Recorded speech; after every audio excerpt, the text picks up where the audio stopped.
iyi ngoma yavanye muri aya menyo ya rubamba narahawe akato ngewe kaje nkazi kuko nigeze kugahabwa.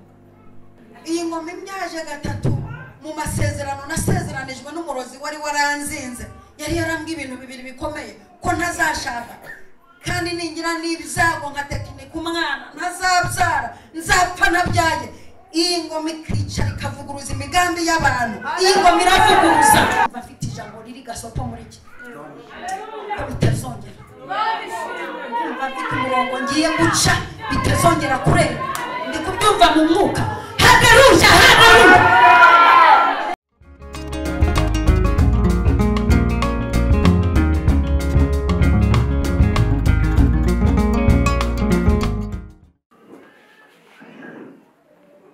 Ndabasuhuje mu izina rya Yesu Kristo.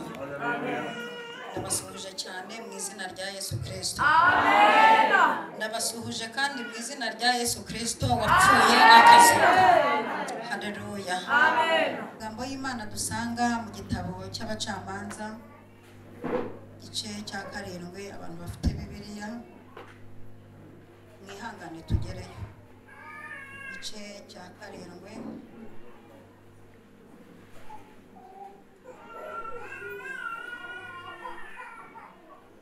turasoma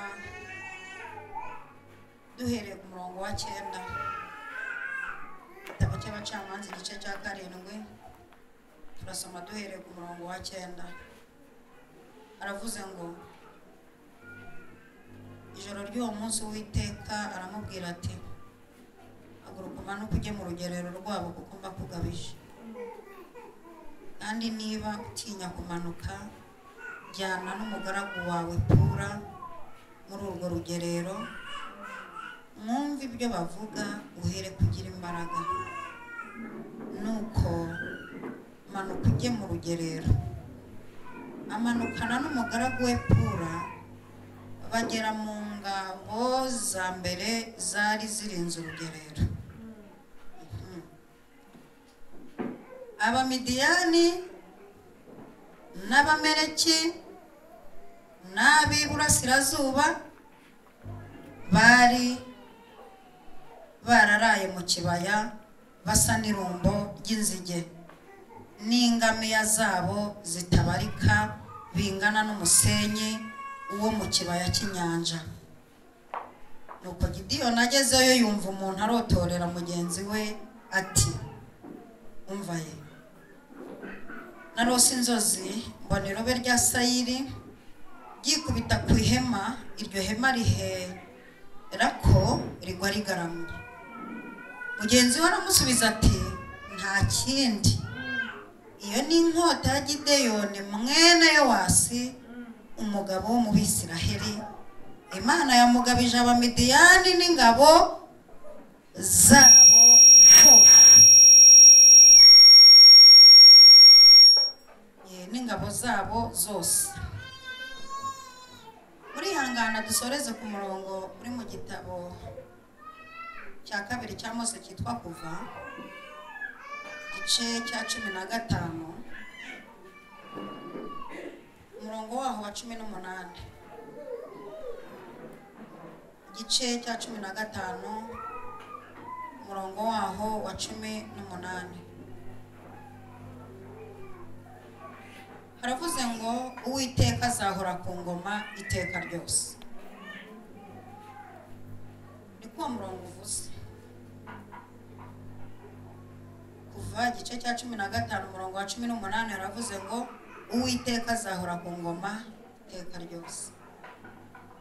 Nayo magambo tugiye kuganira bigukundira ukuremo icyo kintu, ndabizi ufite ubushobozi bwacyo kiri kuduhira, ariko Imana iguha umugisha.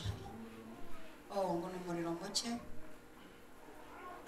kandi nkunda gushimira cyane, sinzi impamvu nimba n'imyaka ruko ndashimira cyane no mu kameramani ufasha kugeza ivugabutumwa ku isi yose. Imana imuha umugisha. Ni umukozi w'Imana Imana ihagurukije muri iki gihe udufasha kugira ngo iri vugabutumwa tuvuga ritarangirira mu isibo twakoreyemo ivugabutumwa, adufasha kugira ngo ivugabutumwa ikwire isi yose n'umuntu wese amenye ibyabereye mu nzu y'Imana. N'aya magambo tugiye kuganira, bushize nza hano harimo abantu bambonye bwa mbere ndabizi, n'ubushize nza hano ngira ngo sinabonye umwanya wo gutanga ubuhamya, ariko n'ubundi kubera igihe nshobora kutabutanga, ariko amahirwe mufite nuko nzagura kuko mufite umushumba ukunda abantu cyane, akunda abakozi b'Imana, akunda intama, ariko umwuka aradufasha gukoresha igihe dufite neza kandi imirimo n'ibitangaza bikoreka. Rero nukuri Uwiteka ari ku ngoma. Iyo tuvuga Uwiteka biroroshye cyane abarokore kubyumva. Uriya kubwiriza umupagano ukajya kumubwira Imana, ukamubwira Imana wenda yifite n'ibibazo n'ibigeragezo, abyumva atinze. Ariko icyo nkundira abantu b'Imana, niyo ufite ibigeragezo, niyo uri mu gihe umaze muri nta kigenda, bakavuga Uwiteka, umwumva no mu gihe atarakora ibyo ushaka, umurebera mu gihe yakoze bya bindi, ukamurebera no mu bindi agiye kuzakora. Ubundi ntitumukunda kubera ko turi mu bisubizo bye. Iki kintu Imana ifashe gisobanure nk'uko numva nshaka kukivuga. Twe ntabwo Imana tubanishijwe nuko mu kanya turiye umuceri cyangwa turiye imvange. Imana tubanishijwe nayo n'ibyo yakoze tutari twanayisabye. Mwibuka ko hari ibintu yagiye iduha tutayisabye, tukayibanishwa n'ibyo tubona izakora. Haleluya. Kandi tukayikundira ko no mu gihe hari ibyo yitegura gukora, ibigushyize ahantu utapfa. Haleluya. Ibigushyize ahantu utaseba, ibigushyize ahantu rubanda rutakuvogera, ibigushyize ahantu utamenyerwa. Niyo mpamvu n'umurimo yavuze ati jyewe no mu byago ndaririmba. Haleluya. Kandi no mu bindi byago bizarenga ibi nzaririmba. Haleluya. Kandi nzaririmba ko nda amahoro, no mu gihe imitini itatoshe n'inzabibu zikanga kwera, yewe nzaririmba. Imana ishimwe. Amen. Rero Uwiteka azahora ku ngoma iteka ryose. Ndashaka kuvuga ino ngoma ye itavogerwa, ingoma ye yatsindiwe. Muri Hoziyana niwe waririmbye ngo ingoma yawe ntabwo izigera ishira, ingoma yawe ntabwo izigera ishira, ingoma yawe ntabwo izigera ishira. Iyi ngoma ntiyashyizweho n'abantu. Iyi ngoma ntiteganya kuvaho. Naho itabona gishyigikira, ariko ntizabura gishyigikira.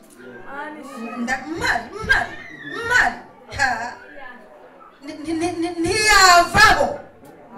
Naho abanyabyaha mu mujyi wa Kigali bakwiyongera, ntibivuze ko iyi ngoma yavaho. Umva, naho tutayiramya nk'uko bikwiye, ariko ntibivuze ko izavaho, ntizahanguka. Kandi iyi ngoma kudahanguka kwayo harimo ikintu cyo gushyigikira, nk'uko umuvugabutumwa utubanjirije avuze, harimo gishyigikira cy'abantu bagiye munsi y'iyi ngoma. Haleluya. Muri hangana jyewe ntangira mvuga gake ukagira ngo ntibiri buze kuryoha. Ari abantu babona umuntu, wenda abantu bamenyereye, abatangirira muri vitesi ya mbere y'umuvuduko. Yewe iyo ntangira nisabira ku bantu, kuko nuko mvuga nyine bitangira gake. Kuko nabonye n'umuhanga mu muhanda mu gutwara imodoka ahagurukagaho, iyo uhagurutse uvuduka kugerayo ugahita uhitana byinshi. Hari igihe uhitana abanyonzi mu muhanda cyangwa ugahitana abanyamaguru. Ariko muri ihangana mbanze nicacuze mvuge kuri iyi ngoma, mbanze nkumvishe iyi ngoma. Iyi ngoma igutunze mu mushahara udafite. Bose tuvugisha ukuri, hano ndi kubonamo abantu badakorera amafaranga buri kwezi. Yewe sinjya nita abantu abashomeri, nasanze iryo zina Satani aryihishije. Nta mushomeri uraho. azagira umuntu utinyuka ngo kwita umushomeri ubyuka mu rugo ukoza ibyombo ugateka ugakoropa ukazinga imyenda ugafura ugatera ipasi ugasasa ihasagira ijwi rikubwira ko uri umushomeri kuko i Burayi umuntu ukora aka kazi ntibabona ayo bamuhemba. Niyo mpamvu ntajya ntinyuka kuvuga ngo abantu ni abashomeri. Ushobora kuba ufite akazi ako ni akazi wenda kataguhemba ku kwezi, ariko ndashaka kuvuga iyi ngoma imanukira muri ako kazi ukora katagira umushahara wa buri kwezi ikagutunga. Haleluya.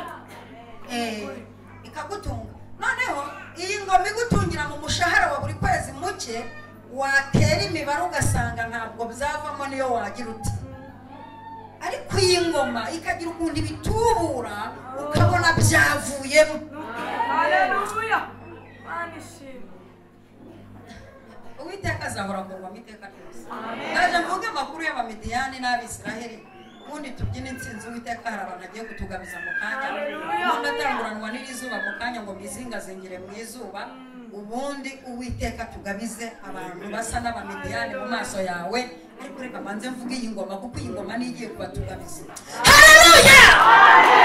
Ingoma reka nongere nitonde. Iyi ngoma rero yadufashe ikadukuramo ubwega n'ubunyiginya n'ubuzigaba ikadushyira kuri ritime. Iyi ngoma ikadushyiramo ibyo twavuga abanyabyaha bakihana n'umuntu ufite umutima ubabaye akishima. Iyi ngoma iterana ubwayo ikabona hari abanyegiputa bashaka kukuvogera. Iyi ngoma ikabikuraho utaranabimenya bimwe. Ubundi hari ibintu yakuyeho utamenye. Si n'inshingano zawe kumenya ibintu Imana yagukijije. Ni byiza ko bimwe ubimenya, ariko ibyo umenya ni bike. Ni bike, ariko ibyo gukiza tutazi nibyo byinshi. Iyi ngoma ishinzwe umutekano w'abantu bayo, kuko turi ku ngoma ya Mesiya. Icyo ni icyambere. Twajyaga turirimba aya makorasi i Kigali batakiririmba. Abana b'Imana we turacyari ku ngoma, abana b'Imana we turacyari ku ngoma. Abo twageze i Kigali nyine tuhasanga amakorasi ajyanye n'umujyi. Ariko Theo niwe wavuze ngo ingoma yawe niyogere, niy'abana b'abantu yarogeye. Kogera kuri iyi ngoma naho tutabiririmba tuvuga ngo niyogere, irogeye pe. Tutabigira birebire ngo tubyuke tubigire birebire tuvuge ko yogeye. Iriho, yahozeho. Wavuga ko iriho wavuga ngo yogere, yarogeye, kuko ni Imana iri mu isi yose. Ingoma ye iyoboye isi yose. Kandi ahangaha ndimo nditoratoza uburyo ibintu biri hirya y'aho uvuka tubizana mu kanya. Ibintu biri hirya y'igihugu urimo byawe mu kanya tugiye kubizana uko ingoma ye. Haleluya. Haleluya. Ku ngoma, ari ku ngoma, ku ngoma yaranesheje urupfu yarumize buri. Umwami Yesu ari ku ngoma. Iyi ngoma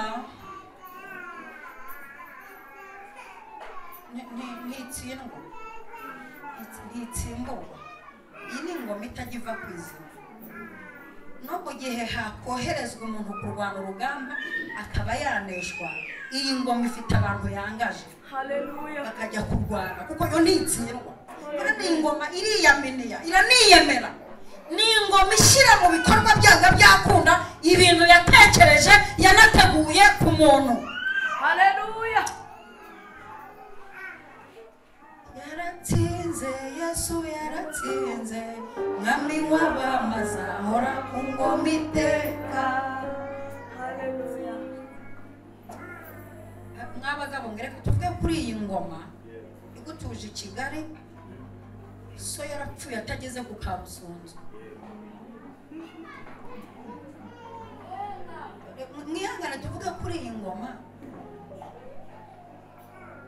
ikubyaje mu gihe batekinitse ngo ntazayibyara, mu gihe yarengeje amezi 9, mu gihe umubyaye aburaho, mu gihe bavuga ngo nta cyiza cyahava. Ingoma yagusohoye iwanyu wambaye agatimba, mu rugo so na nyoko batarasezeranye, ukanga ugasezerana n'iyi ngoma. Iyi ngoma, iyi ngoma, iyi ngoma, iyi ngoma, iyi ngoma, iyi ngoma, iyi ngoma yanzuye ikamvana kwa Karisa na Marigarita, nambaye agatimba, mfite ururabyo mu ntoki, agatimba k'umweru n'inkweto ndende z'umweru. Murozi yaravuze ko ntazashaka, akobwa nkategereza umugabo imyaka 11, bw'amahirwe nyuma y'imyaka 11 akaza akanjyana. Amagambo bavuze agashira ivu. Haleluya. Iyi ngoma yavuze ngo ikicara, iyi ngoma ya Mensiya ikicara ikavuga iti kuko kumyagwa k'umunyamubabaro nduzi hariya no gusuza umutima kwe, none aha ndahagurutse ije gushyira mu mahoro umuntu bacuniriwe. Iyi ngoma yavanye muri aya menyo ya rubamba, narahawe akato ngewe kaje nkazi kuko nigeze kugahabwa, nigeze kubura ijambo abandi barifite, nigeze kudatumirwa kandi mfite taye ziberanye no kuba mu birori, nama zigeze guterana zinyigaho ko ndi ikibazo, mburira ijambo mu muryango mbigicibwa, nama z'imiryango zikajya zisimburanya n'iz'itorero, urungano ruranyanga, bamfata nk'umusazi wategereje umugabo utazaza.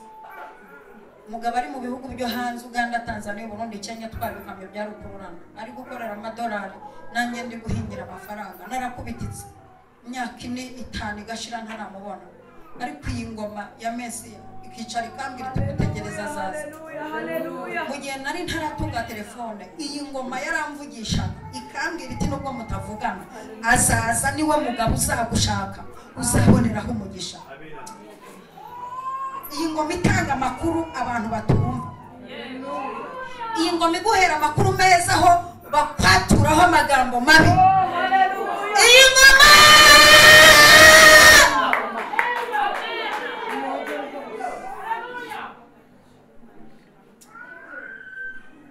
iyi ngoma imbyaje 3, n'uwa 4 numva nzamubyara nubwo ndimo ngera mu myaka ya danje.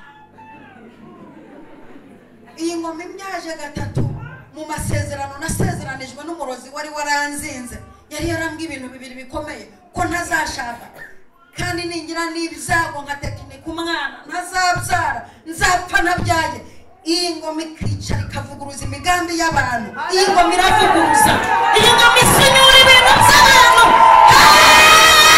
Iyi ngoma, ingoma yawe, ingoma yawe ntabwo izigera ishira, ingoma yawe ntabwo izigera ishira, ingoma yawe ntabwo izigera ishira.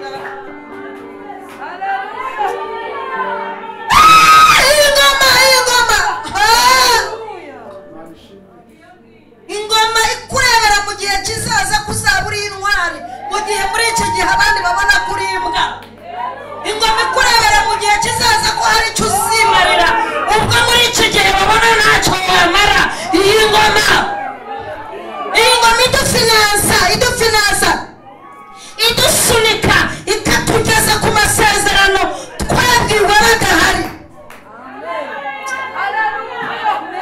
Iyo ibonye byanakomeye mu kanwa k'abantu iranaceceka, ntigire n'ibintu ikubwira izakugirira, ahubwo ikicara iyi ngoma ikavuga ngo ngewe nzi ibyo nibwira nzamugirira, maze nzi ibintu nibwira nzamugirira n'amahoro kugira ngo mureme umutima. Umuntu wanga ino ngoma azapfe. Nimbye yaravuze ngo banga Imana ntibayisenge, bazapfe bose. ingoma umuntu yirwanya azapfe saa sita ibiryo bigeze ku meza. Umuntu urwanya ingoma y'Imana azapfa bamushyiraho umusaraba.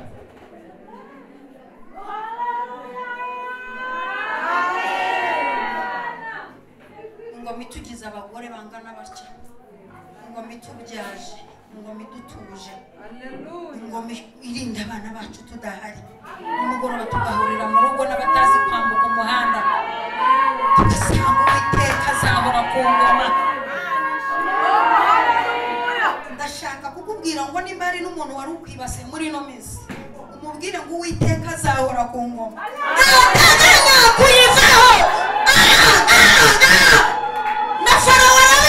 Na Farawo arabizi yashatse kuvogera ino ngoma, ashatse kuyivogera. Iyi ngoma asanga ntimenyerwa, ntivogerwa. Umunsi umwe iramubika, umunsi umwe iramubika. Mwa Banyegiputa mwe, wa ngabo we, mwa magare mwe, mwa mafarashi mwe, ndi kubegeranya. Hari ingoma izabatsinda mu nyanja, mukamenya ko ingoma zirutana, mukamenya ko hari ingoma zirutana, hari ingoma izatungwa agatoki. Iyi ngoma ntitungwa agatoki.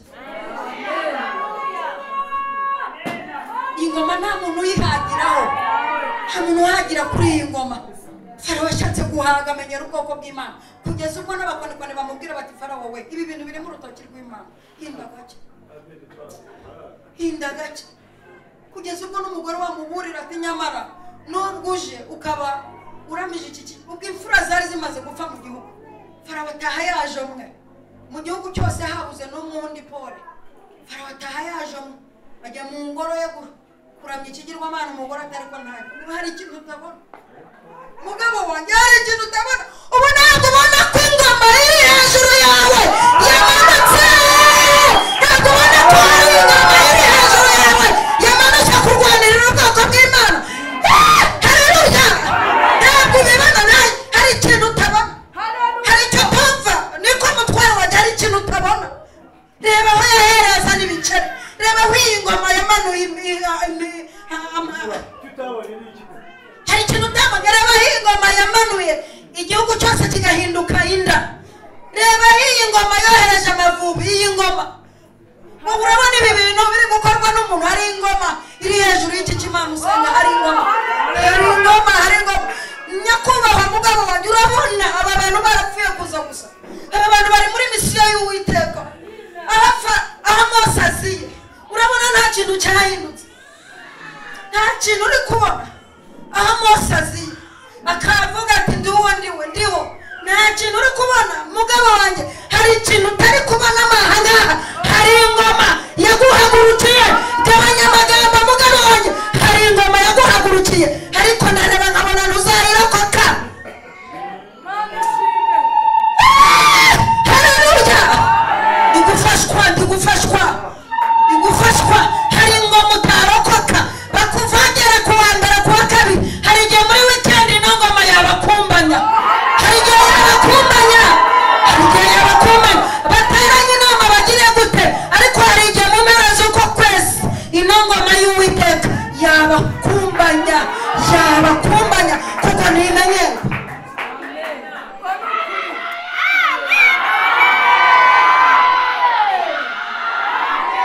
Bashaka gukinira ku bantu babaye kuri iyi ngoma. Twabwiraga turi ku ngoma ikaze, utazajya ugenda uniyoroheje urakaze, kuko turi ku ngoma ikaze. Ingoma y'Imana irakaze. Iyo ngenda mu muhanda banumva ndi nk'igifaru, kuko ndi ku ngoma ikaze, ndi ku ngoma utakirira. Wanyinisha ariko ino ngoma ntikinishwa. Nshobora kunyinisha ariko bikagukoraho, kuko ndi ku ngoma ikaze. Haleluya cyane.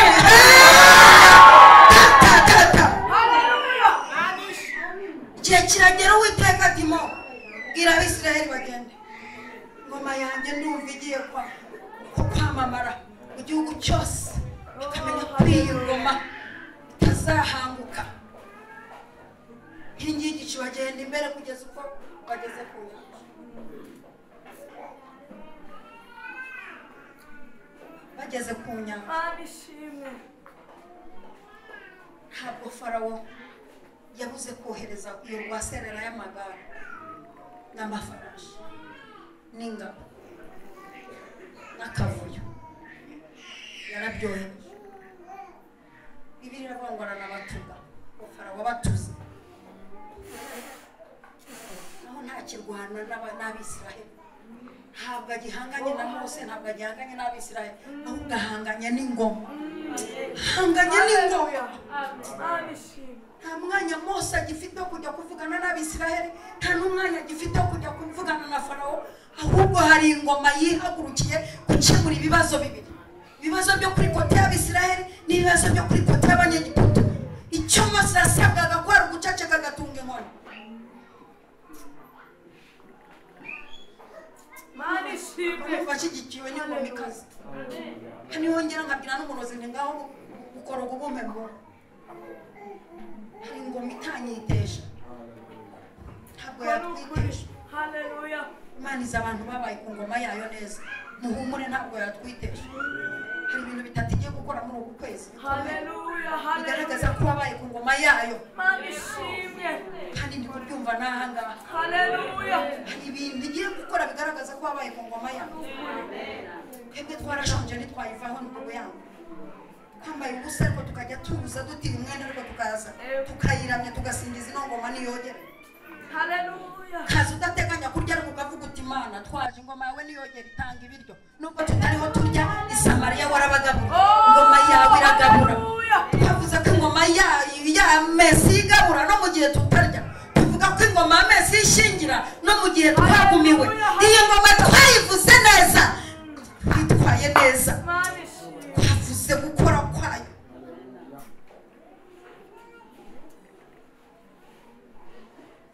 Ihangane soma kutuzi kuko kuri iyi ngoma n'amazi arahaba. Haleluya.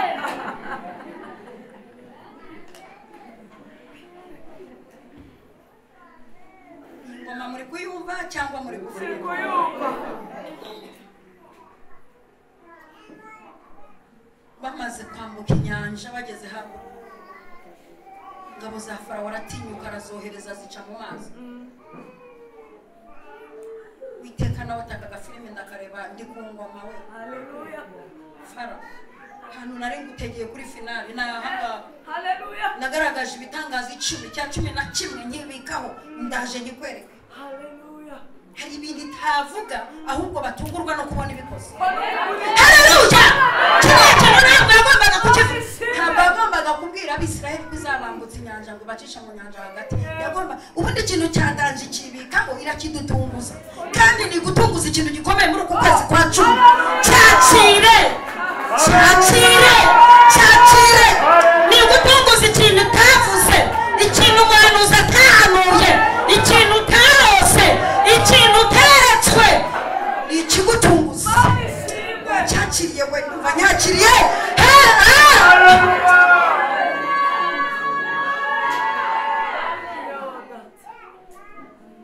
Uwiteka yitamurura mu nkingi y'igicu. Icyo yakoze ni ukureba gusa. Areba inziga z'amagare, nta n'ikindi kintu yigeze. Bibiliya ivuga ko nta kindi kintu yigeze areba. Yirategereje inziga z'amagare ya Farawo ngo yarebe igitsure, uko yareba igitsure agacomokamo. Haleluya. Umuvuduko ukaba urangiriye aho, bakarwana nabyo babikurura ngo nibagera hakurya bazashaka bakanishi babikoreshe. Akongera akareba irindi igitsure rikacomokamo. Uku ni ko ibintu byose bigukurikiye. Uwiteka nabireba igitsure, ibiguhagurukiye Uwiteka nyiranyabo nabireba igitsure.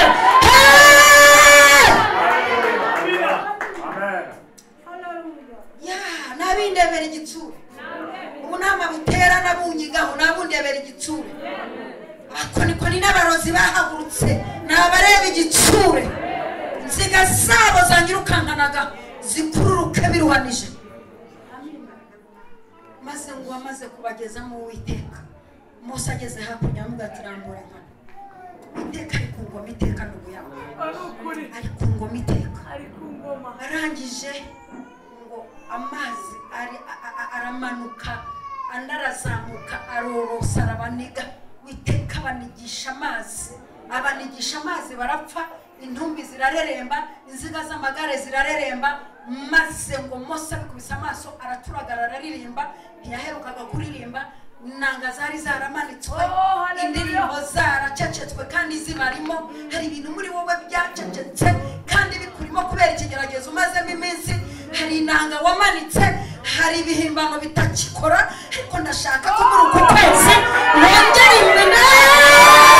inanga zikamanuka indirimbo zikaririmbwa wongera maze araremba ngo Uwiteka ni intwari mu ntambara Uwiteka ni ryo zina rye warambuye ukuboko kwawe kw'iburyo isi irabamira kubw'imbabazi zawe wagiye imbere yabo wacunguye bakikiriza cyane batiye uri intwari mu ntambara ashyiraho ikindi giteramo warabajunjitse nk'ujunjika ibuye bati yego nibyo uri intwari mu ntambara y'abakorasi arongera araza bya bitwenge birongera biraza baraseka hari ibitwenge bigomba kuza muri wowe nsanga nzakunda mbivuze nk'umuhanuzikazi hari ibitwenge bigomba kugaruka muri wowe hari ibyishimo byawe byagiye hari amahirwe yawe yagiye biragaruka byanga byakunda haguruka ubyakira byose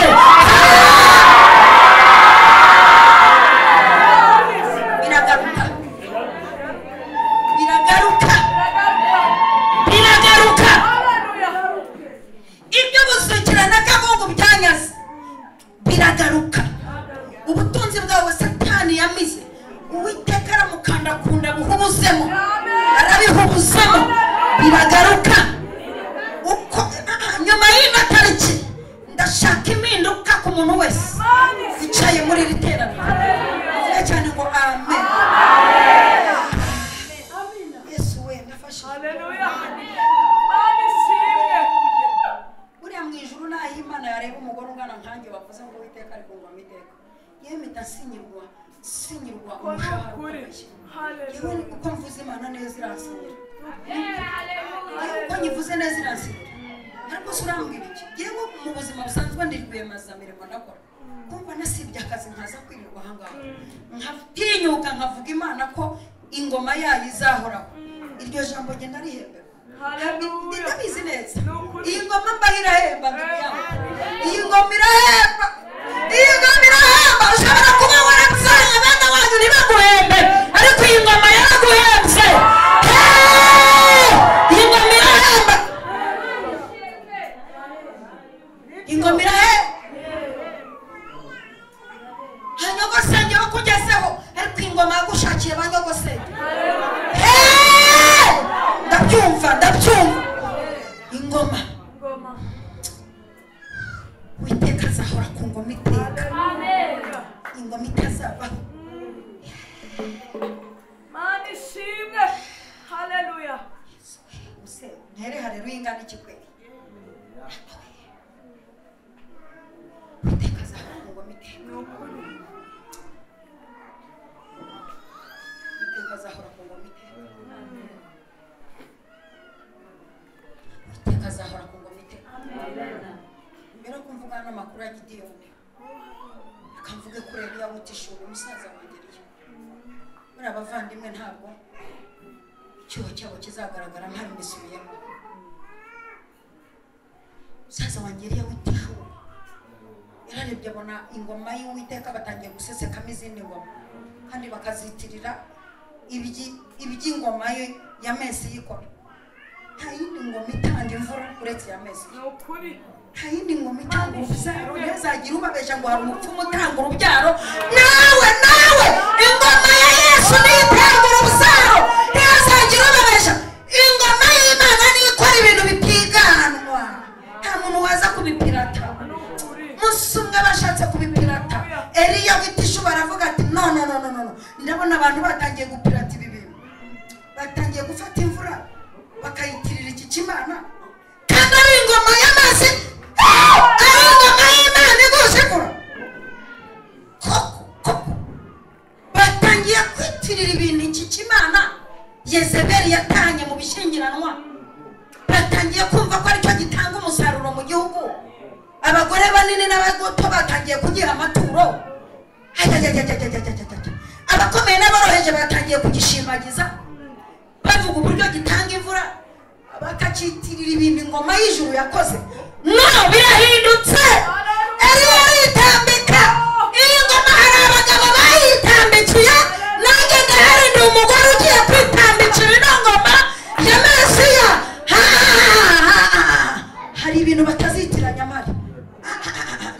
nayishyiramo jyewe mfite sentire noire hari ibintu batazitiranya neva n'imirwano yazamo we yazamo Eliya yaravuze ati no hari ibintu mutari buvange ngo nemere hasone mugatinyuka mugafata iki kigirwamana mukakitirira imvura yagushijwe n'Uwiteka Imana Nyiringabo waremye ijuru n'isi mukabyitirira iki kimana no guhera uyu munsi nta mvura nta n'ikime kugeza igihe jyewe nzabitegekera jyewe Eliya nzabitegekera niho muzongera kubona imvura ingoma y'ijuru iti twari twarabuze umugabo Eliya twari twarabuze igishoro nkawe ubwo tubonye umuntu ukamya imvura agategeka n'ikime kubera ko wabonye ko bashatse kutwitiranya n'abo Eliya we yewe Uwiteka Nyiringabo waremye ijuru n'isi wabambye ijuru ntawe umfashije nkadendeza inyanja nkarema ibivu nkarema abantu ntawe umfashije urabirebye mu gihugu hose ubona banyitiranije ubona bari kumpirata urangije utegeka ko imvura ihagarara utegeka ko ikime gihagarara nanjye Nyiringabo ndagushyigikiye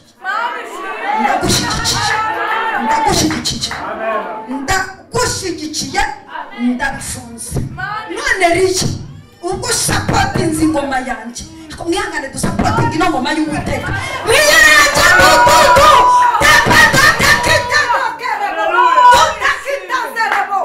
mwihangane ingoma tuyikorera sapati wenda tube twanabipfira wenda tube twanahasiga gatwe ariko iyi ngoma ntibayitiranye turabona abantu baba bashaka guseseka ibintu bapirata ukuntu bakuye ahantu bakaza gutembagaza abantu bakabyitiranya n'Imana ibikoze turabona abantu bashaka gukora ibintu bakabyitirira Imana bikamara iminsi mike atari ibikoze muze dusapotinga ino ngoma twemere ko abantu bagumya kuyitirira ibintu itakoze oya never nababwiye ngo ngere imirwano nayishyiramo ingoma yangize umugore baravuze ko ntazashaka ubwami bwa data bugasuzugurika ndebe oya nakunja we nanakunja baza kuhagira mu bwami bwankuye kwa Karisa baravuze ko ntazasohokayo ubwami bukansorayo mbona hagati nakumva twagenda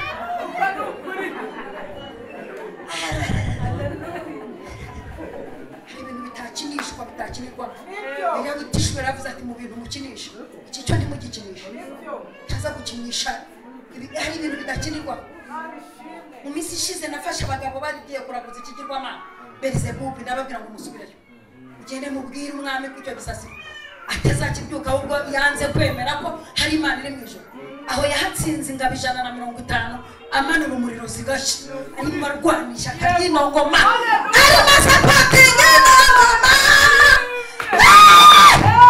arimo ashyiramo imibyizi muri ino ngoma ashyiramo imibyizi arundamo imibyizi ashyiramo imibyizi iyi ngoma dufitemo imibyizi dufite imibyizi twashyize muri ino ngoma mwitega kagiye kuba abagore mu nabara bavuga ngo amina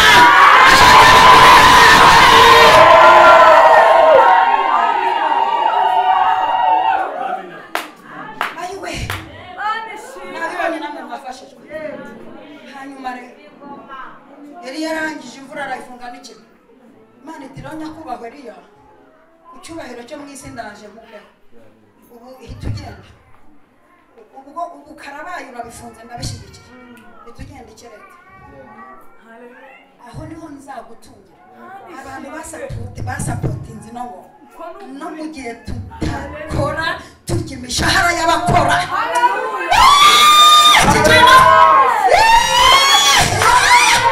Bibiliya ivuga ngo tuzarya iby'abanyamahanga baruhiye abamikazi bazatwonsa abami baturere kuba warasapotinze ino ngoma ntabwo uzapfana agahiri n'agahinda hangarama warasarwara rwa ngoma ko mu mwami bishwe n'ibisiga iyi ngoma upfa kuba warayivuze neza iyi ngoma upfa kuba warayikoreye neza iyi ngoma upfa kuba warayitwayeho neza izategeka ibisiga by'amerwe bikuzanira inyama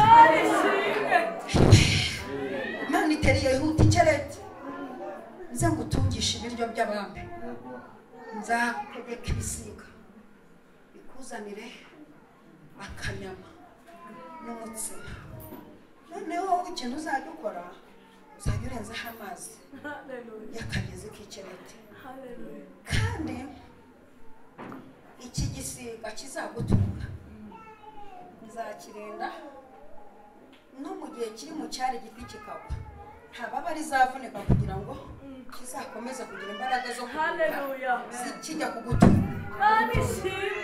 Mu yandi magambo, Imana iturindira ibisiga byacu ntibivunike ibaba.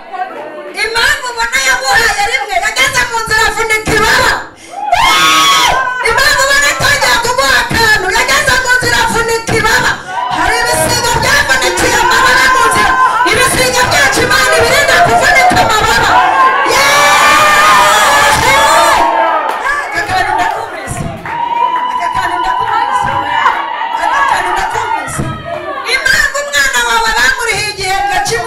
Igisiga cyose kivunika ibaba. Imana iturindira ibisiga we, iturindira ibisiga bigumye bizana akanyama, turindira ibisiga bigumye bizana agatsima, turindira ibisiga, kurindira umushinga ukorera, kurindire bosi wawe ntavunike ibaba, kurindira uruganda ukoramo ntiruvunike ibaba, kurindira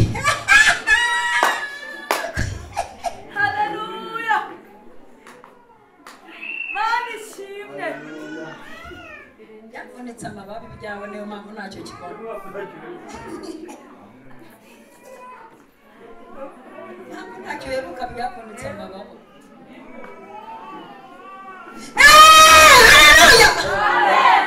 Ibyo bisiga byawe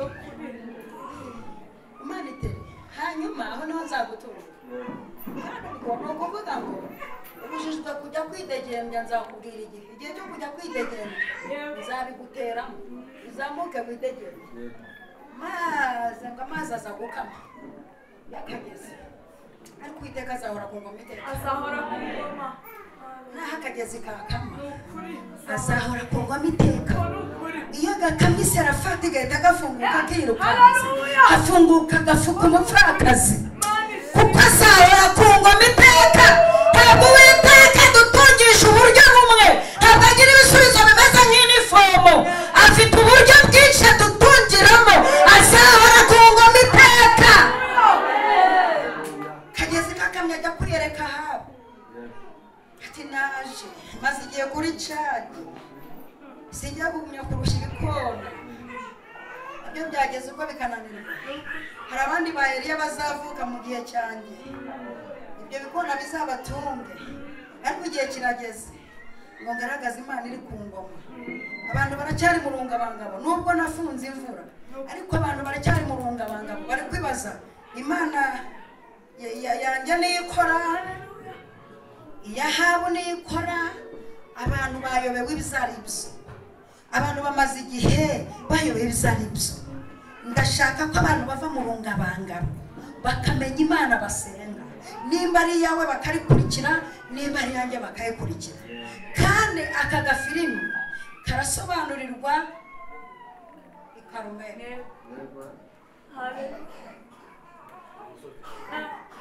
Niho gasobanurirwa Karumeli. Karumeli kuri tele, abatezi Karumeli, kuko Karumeli iri hejuru ya Kishoni. Kugira ngo intsinzi niboneka, Eliya yikiza abantu bamanura Kishoni ku kagezi. Twebwe tuza ahantu turwanira, turwanira ku gasozi kariho ubutabazi bwihuse, maze ngo Eliya asana ibicaniro. Bibiliya ni kuvuga, reka nihute cyane ngere ku ntego yuko Uwiteka azahora ku ngoma iteka, azahora ku ngoma iteka. Abahanuzi ba Bayali barakotsora, izuba ribarengeraho, umuriro utaramanuka. Mu kanya gato Eliya ati mwigireyo, mube mubereretse gake, ariko muberereke munyegere, mwebwe munyegere. Igihe kirageze ngo Uwiteka waremye ijuru n'isi, Nyiringoma agaragaze ko ingoma atayisangiye n'umugore wa Ahabu, atayisangiye na Ahabu, atayisangiye n'ibimana byanyu. Nyiringoma arashaka kugaragaza ko ingoma ye ariyo buri gitanga imvura ari nayo imanura umuriro. Mwikwitirira ibintu utari nyirabyo. Maze ngo asane ibicanwa, arababwira ati musukemo amazi, basukamo inshuro 3. Arangije Eliya witishuwe arararama areba hejuru, niyareba ku gicaniro, niyareba ku bahanuzi, niyareba hasi, areba kwiri hejuru ya byose, areba kwiri hejuru ya Ahabu, areba kwiri hejuru ya Yezebeli, Madama Ahabu. Yezebeli umugore mubi cyane, Yezebeli umugore wari umusinzikazi akaba n'umusambanyi. Yezebeli wazanye ibizira ku isi. Buriya Yezebeli niwe wazanye umwuka wa makiyaje. Ubona abantu bimakiya cyane bagafata ibisatsi bakageza iriya, buriya n'umwuka wa Yezebeli niwe wazanye za makiyaje. Yakundaga guhagarara muri etaje akimakiya we, ariko akitonda akimakiya koko. Umva akaba yakwiriza umunsi arangiza akajya gusenga ibigirwamana bye. Ariko Eliya yarangije niyareba kuri ibyo ngibyo, areba iyo mu ijuru, aravuga ngo Uwiteka Mana ndakwinginze nyumvira. Haleluya. Kugira ngo aba bantu bangose bamenye ko ingoma yawe nta yindi wayihanga. Bako kanya umuriro uramanuka utwika igitambo, umuriro uramanuka utwika igitambo. Uwo munsi nibwo abantu bavuye mu rungabangabo bamenye Imana nyiringoma, bamenye ingoma idahanguka. Uwo munsi nibwo abantu mu gihugu bamenye ko hari ingoma ititiranwa. Uwo munsi nibwo abatuye mu ntara hirya no hino bamenye ko hari ingoma.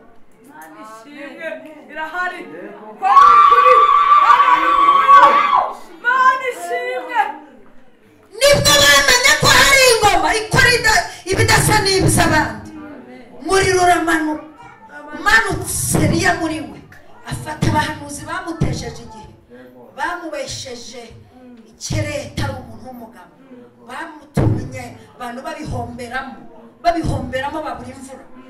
Afata abantu bateje igihombo mu gihugu, arabafata akajya kubita umwe agakana kakamanyura, akamanura ku kagezi Kishoni.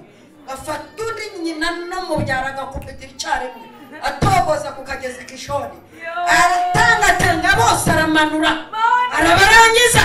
Igihugu cyose kiravuga ngo Uwiteka ni we Mana, ingoma yawe ntizahanguka. Uwiteka ni we Mana.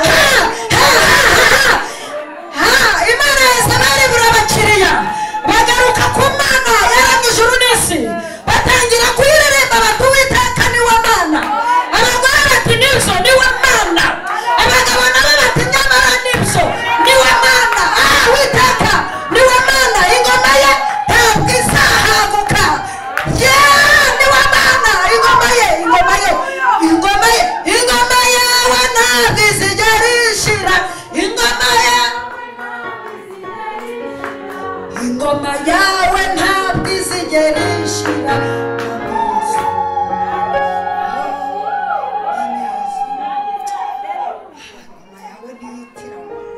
Ingoma yawe ntikinirwaho. Ingoma yawe ntabwo isa n'iz'abandi. Ingoma yawe ntabwo isa n'iya Ahabu. Ingoma yawe ntabwo isa n'iya Nebukadinezari. Ingoma yawe irihariye. Ingoma yawe ibyaza ingumba. Ingoma yawe yigisha abana bacu bakaba abahanga. Ingoma yawe iduha minerivare tutagiye gusambana. Ingoma yawe twubakira amazu. Ingoma yawe iducisha mu mujyi wa Kigali. Ingoma yawe turokora amarozi. Ingoma yawe idukiza indwara tutaragera kwa muganga. Ingoma yawe nguriza haleluya nta kibazo biremewe.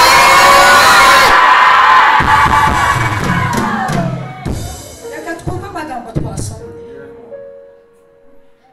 Haleluya. Gideyoni Uwiteka aramurebye aho ari munsi y'igiti cy'umweru. Uwiteka aravuga ati uko biri kose ndazamura ingoma yanjye nyuze muri Gideyoni. Manukiye munsi y'igiti cy'umwera kugira ngo nitsitsuze ku Bamidiyani, ingoma yanjye nyisakaza mu gihugu hose, kuko abamidiyani bakabije kugira akavuyo ku bantu banjye. Abamidiyani bakabije kugira akajagari, barimo barononera ubwoko bwanjye, barimo baravogera, barakabije, bafashe ijambo, bararengereye. Ukuntu barengera bagashaka kudusuzugurana amasengesho twasenze, cyakoze barasenga ngo bararepeta, ariko amasengesho umuntu yigeze gusuzugura abantu numva bintera gusenga isengesho rikora. Nari ahantu nicaye mbona abantu batambuka bajya gusenga, umugore wari umaze kunywa inzoga avuga ati ariko hari abantu bakena nk'abarokore we, ati mwakomeje kubona abantu bazamuka hano bajya gusenga, tibambye ko hano ariho baca bajya gusenga, ati ninzahare n'abantu babatinda terwa Imana yabo kwita basubiza. Aka kavuyo bigeze kukazana kuri Dawidi, Zaburi 115, ngo ariko ubundi Imana yanyu bahe, barimo bamuninyega kubera uburyo nawe yari yagowe, Sawuli yamuzengereje. Dawidi aravuga ati uko biri kose mbere uko mbabwira Imana yanjye birumvikana ko mwayisuzuguranye. Dawidi aravuga ati reka mbanze mbahe amakuru y'Imana yanyu. Imana yanyu ifite amatwi ntiyumva, ifite amaguru ntigenda, ifite amatwi ntiyumva, ifite amaboko ntikorakora, ariko twebwe Imana yaciye mu ijuru. Uku turi niko yabishatse, uku dufanze niko yabishatse, uku tugeragezwa niko yabishatse. Muririmbi mwe niko yavuze ngo yemwe bakobwa b'i Yerusalemu mwe ntimutangazwa nuko ndi kwirabura muri uyu mwaka, ariko mu mwaka utaha hari igihe muzamenya uwo ndi we, maze kwiyambura ubushwambagara. Nubwo nirabura ariko ndi mwiza, nabitewe n'izuba ryambabuye, ariko hari igihe bazamenya ko twasenze Imana, ko twahamije ingoma isumba izindi ngoma. Haleluya. Yemwe bakobwa b'i Yerusalemu nimutangazwe nuko nirabura, hari igihe muzamenya uwo ndi we, maze kwiyambura ubushwambagara. Nibwo nzabana n'umukunzi wanjye,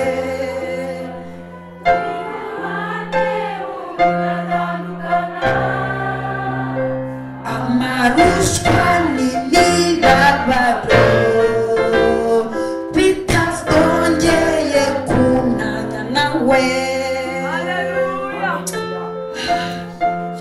Hari igihe kandi nzasaba Imana ikabana impano yo kuririmba, hari igihe nzabatungura mukajya kubona mukabona mbere yo kubwira ijambo mbanje kuririmba indi murimbo nasohoye. Haleluya, haleluya.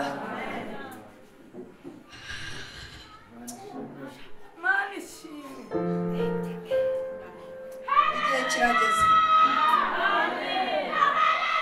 akwikirize, akwikirize. Igihe kirageze ngo abantu barwanya ishyaka kuri iyi ngoma bigaragara, bimenyekane ko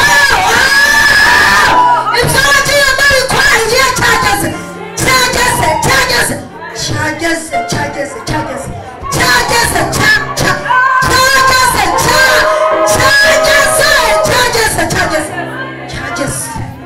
cyageze, cyageze. Ibyo twahamije igihe kirageze ngo babone ko tutapfundikanyaga. Igihe cyageze, cyageze ngo Imana twabwiye abantu ko itanga amazu, igihe cyageze yayazanye. Igihe cyageze Imana twabwiye ko ikora amakwe, igihe cyageze ngo wambare agatimba. Igihe cyageze, cyageze,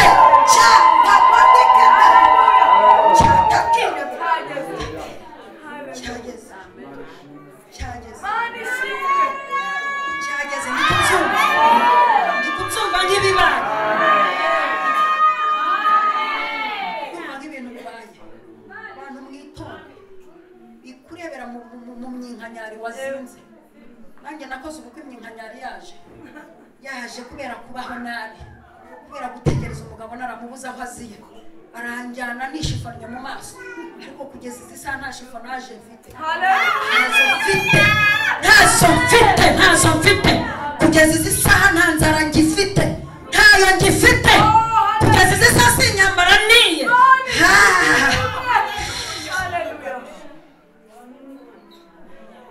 Mani reba ukuntu abamidiyani basuzuguye ubwoko bw'Imana, barahinga bakaza konona, barajya kugera ku kintu bakaza gushwanyaguza. Urumva urajya kugera ku iduka ukobeka ukuntu rihombye, konona bari bafite umwuka wo konona. Urumva neza, urajya kwerekana sheri, mwatangira gusora invitation bukaba burapfuye. Konona fasha wumve, konona uratwitinda agera igihe cyo kuvuga ukabubyaye umwana upfuye. Nuko konona uraguza amafaranga nk'abandi warangura ugategereza umukiriya ugaheba. Uko niko konona.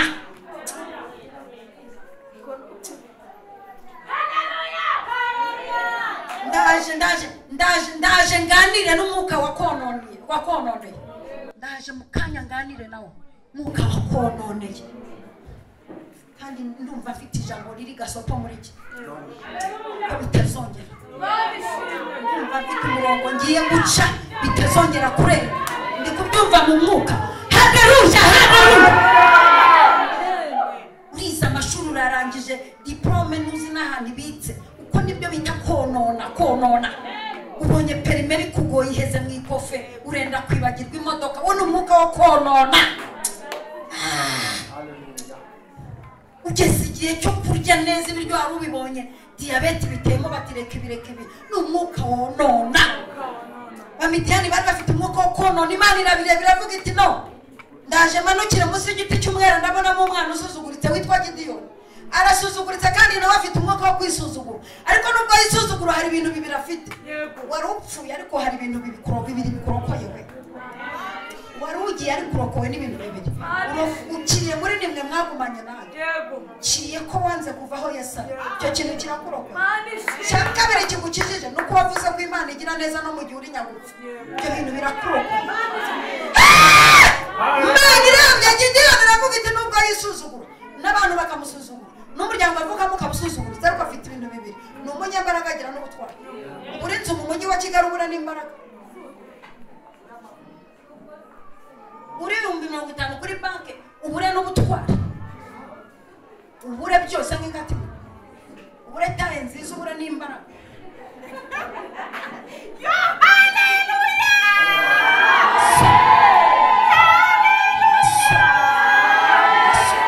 Ubure imodoka ubure n'ubutwari.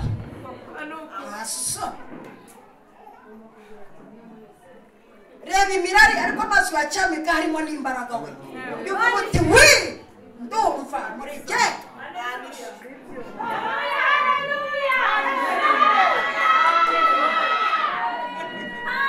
Akana kode bagategeye kuri diplome kamaranye igihe karabuza akazi. Umugabo aragasheta ngo agasambanyiriza muri hoteli. Agatumaho ngo nikazane diplome yako gahesha akazi. Kahageze nko ku mugoroba. Akinga icyumba ati ntabwo nashakaga kuguha akazi. Nashakaga kugusambanya sindasambanya umurokore ngo. Akana k'agakobwa katumva nabuze akazi ariko imbaraga ndi nazo. Diplome irabitse ariko imbaraga ntizibitse. Akana k'agakobwa kati banza usohoka unzanira icyo kurya hanyuma icyo nsaba ukinsabe nijuse. Agisohoka akana gapfukama imbere y'igitanda kati wawera mu gutware mabwa nawe. Haleluya. Uri nyiringa. Ngoma yawe ntizahanga. Haleluya. Umubiri w'uyu mugabo ndawishe. Amen. Mu gutware mabwa ndawishe. Ndamwishe. Umubiri ndawishe. Ntugakore ndi kumwe nawe. Abujijwe gukora icyo yagambiriye. Arabibujijwe. Yewe ni umukozi wawe we ni igiki. Bararya barangije umubiri umukobwa arawishura apfa. Urapfa.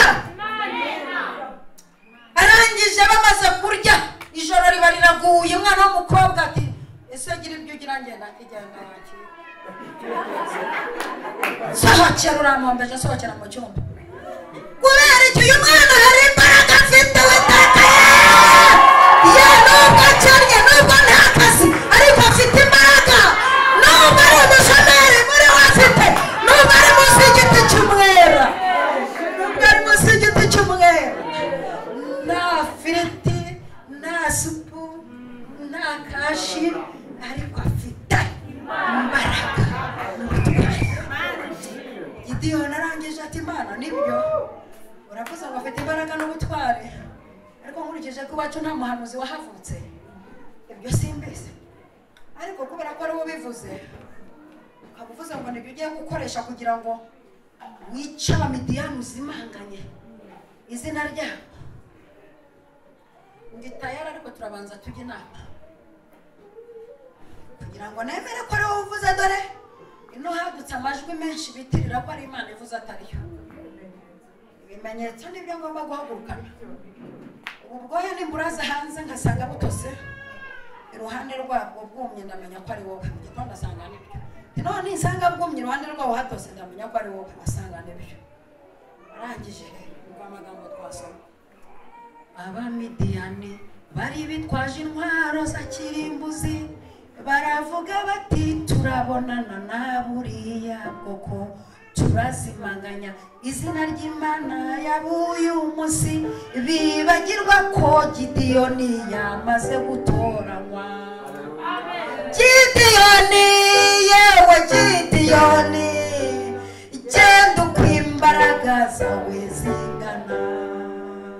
Arahaguruka ajya mu ntambara, ararwana kandi aratsinda.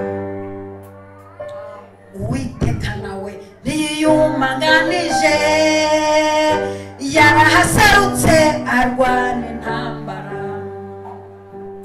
Reka mbabwire, Imana aramubwira iti banza umanuke ujye aho bakambitse, aho urugerero rwabo ruri. Ntuzakora ikosa ryo kurwana n'umuntu utabanje kumutata. Ntuzarwane n'umuntu utabanje kugiraho amakuru.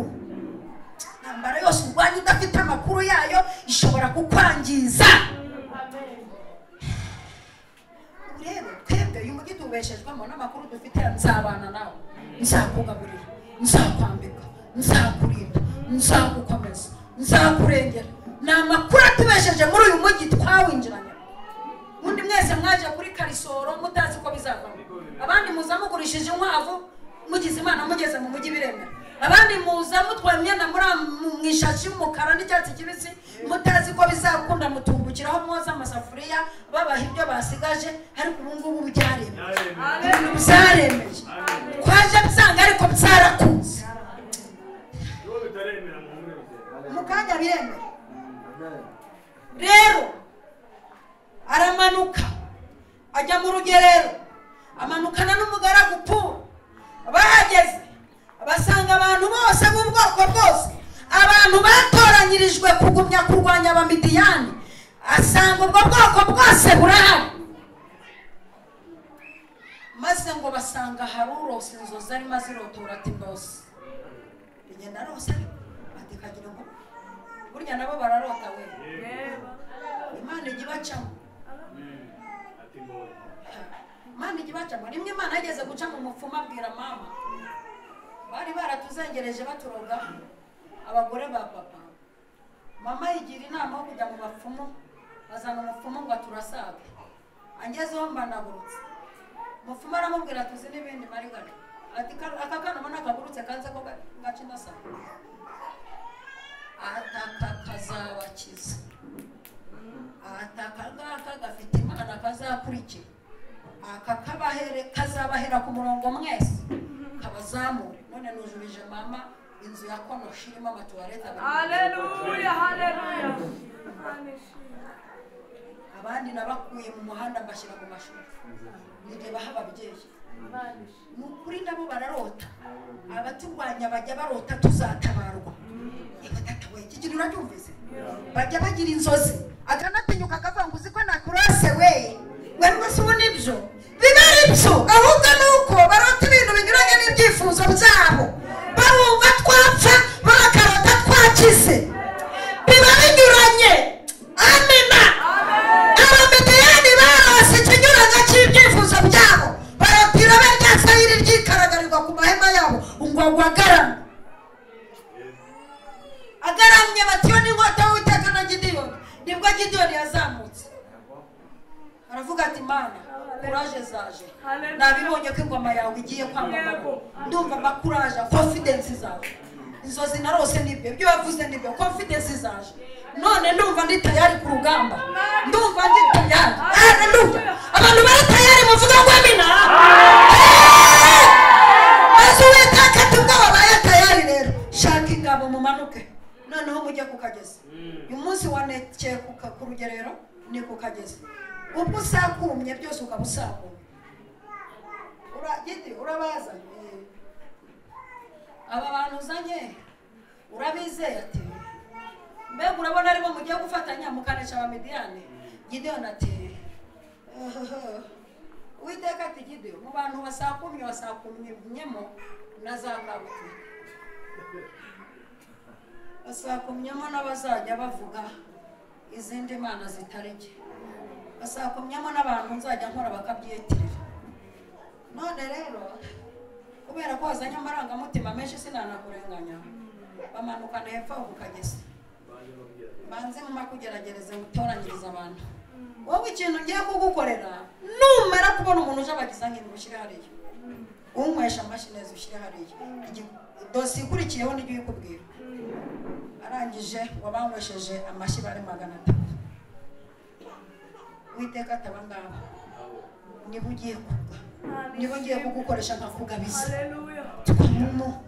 mwitegure mu minota 5 tugiye kwigabiza ikintu cyitwa abamidiyani batwonone kanya tugiye kujya tubakaraga dukubita hasi nkaraga nkubita hasi namaze kumenya ko ingabo zirwanya ntazongera kuzohereza kuzimu nasanze ari ibintu bigufi navumbuye ahantu mbashyira ni mu rwobo rutagira iherezo ku buryo isi izarinda irangira bitaragaruka ngo birwanye niho hantu navumbuye nsigaye nkaraga none Uwiteka arangije aravuga ati namwe 300 mutega amatwi mumurikire mbahe mapu y'urugamba Uwiteka azahora ku ngoma iteka ingoma yanjye ntabwo bayirwanaho mu kavuyo ntabwo bayirwanaho mu mashuri bize ntabwo bayirwanaho uko biboneye ahubwo mugiye gufata muri n'ibibindi hanyuma kandi n'izo mpamba nari narahaye aba bantu baje bagize nazo muzifate nabagiriye neza ariko muraje bagize ibintu nabahaye mu bihereza abantu bamwesha amashyi aho kandi harimo ikintu gikomeye nuca mu mwuka n'ubwo Imana arishatse kuvuga urumva icyo Imana ishatse kuvuga abantu baje bagize nk'imbwara ibintu byabo bigiye iby'indangano umwami yarabitanze maze ngo bamanuke ku rugamba Uwiteka arabwira ati kandi ibintu biri bivuga ku rugamba sinumva ibisakuru by'wanyu mwirahira sinza kumva mwirahira muvuga yo mwasenze ni amagambo abiri ni amazina abiri agiye gukora Uwiteka na Gideon kandi murakoresha imbaraga z'akanwa n'iz'ibiganza muzunguzi muri muvuga ngo inkota y'Uwiteka na Gideon nanjye icyo ndi bukora indi Imana nyiricyubahiro yaremye ijuru n'isi icyo ndi bukora mubivuga musakuza icyo nkora nanjye ndajya mu bamidiyani oya reka uru rugamba nduvuge neza ariko rwari runaryoshye ariko urugamba ruba ruryoshye rudasaba ko reka mbabwire muhaguruke tugiye gusa muhaguruke mbabwire uburyo tugiye kurwana urugamba ruryoshye tugiye kurwana urugamba ruryoshye n'amasaha ubundi hari urugamba rudasaba kujya guhangana na bene rwo no kujya kurwana nabo kubera siki no kubajyamo no kuvugiraho tugiye kuvugira aha duhagaze muri rusengero no tugiye kuvugira Imana hanyuma bikanesheka turi hano ndumva mwagiye mwarangara mujye mu mwuka duhure hari ibintu tugiye kuvugira hano turaha bikagenda bikanesha turaha ngaha kwihagarariye aha ngaha hari amagambo tugiye kuvuga intambara zikanesheka twibereye aha ngaha duhagaze aha ngaha bikanesheka teraharariye numva ko watangiye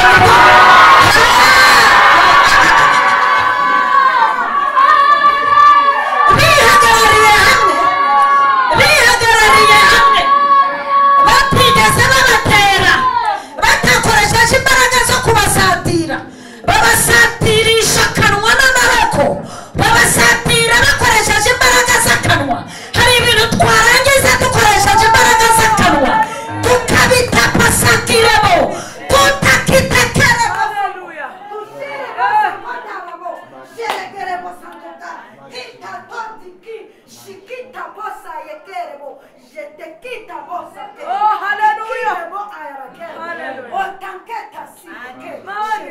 hari ibintu tugomba kurangiriza dukoresheje imbaraga z'akanwa uwiteka arambwira ati mwebwe amaboko abuje gusa n'akanwa ni amaboko mbategetse gukoresha n'akanwa ubundi ninjire mu bamidiyani babononeye ninjire mu barozi bandoga ninjire mu barara babyina ku ngo zanyu ninjire mu bantu bavuze ko ntacyo muzageraho ninjire aho mumanitse ninjire hetakitabo aho muzingiwe ninjire aho amadosiye yanyu mwayatapoje ari ninjire muri bizinesi ninjire mu babosi banyu babongeza imishahara ninjire mwajya gukoresha akanwa n'amaboko muzunguza musakuza nk'inkota y'uwiteka na gidiyoni najya ninjira mu bamidiyani ndajya najya kumwe yica undi umwana yica nyina isa yica umuhungu we bose bicana nguko uko intambara y'abamidiyani yarangiye uko imana yabwiye gidiyoni ngo uzabanesha ngunesha umuntu umwe uwiteka aramugabiza abanesha ngunesha umuntu umwe imana nikugabiza ibintu byakwangije aya masaha ubinesha ngunesha umuntu umwe tera haleluya